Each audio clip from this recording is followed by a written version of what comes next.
मंत्रिमंडळ बैठकीमध्ये 6 धडाकेबाज निर्णय। मुंबईत परवडणारी घरं उपलब्ध होणार, तसंच आयकॉनिक शहर विकासासाठी धोरण जाहीर।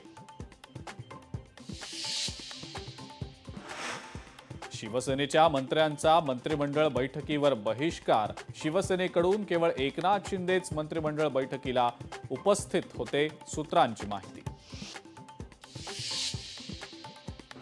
मुख्यमंत्री फडणवीसांनी शिंदेंच्या मंत्र्यांना सुनावलं, तुम्ही करणार असाल तर चालवून घ्यायचं, भाजपनं केलं तर चालणार नाही असं होणार नाही। मुख्यमंत्र्यांनी सुनावले खडेबोल। अंजली दमानियांना मुंढव्यातल्या जमिनीची पाहणी करण्यास अधिकाऱ्यांनी दिला नकार। सगळ्या प्रकरणाचा कीस पाडून बुधवारी मुंबईत पत्रकार परिषद घेणार, दमानियांची माहिती।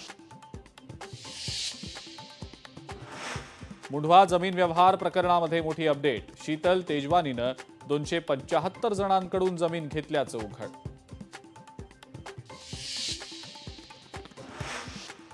नवाब मलिक यांना पीएमएलए कोर्टात दिलासा नाही।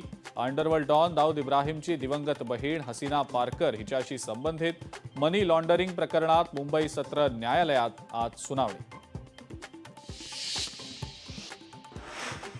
मुंबई अनधिकृत फेरीवाला मुक्त करण्याचं लोकशाही मराठीचं अभियान। मुंबईसह सगळ्याच शहरांमध्ये फेरीवाल्यांचा प्रश्न दिवसेंदिवस बनतोय बिकट।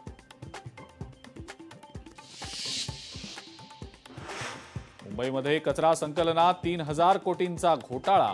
कचरा वेचक कर्मचाऱ्यांचा आरोप। धोकादायक गाड्यांमधनं कर्मचाऱ्यांचा प्रवास।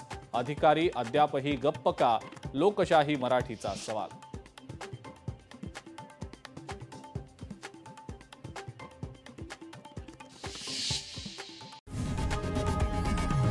लोकशाही मराठी ऐका, पहा, जागरूक रहा।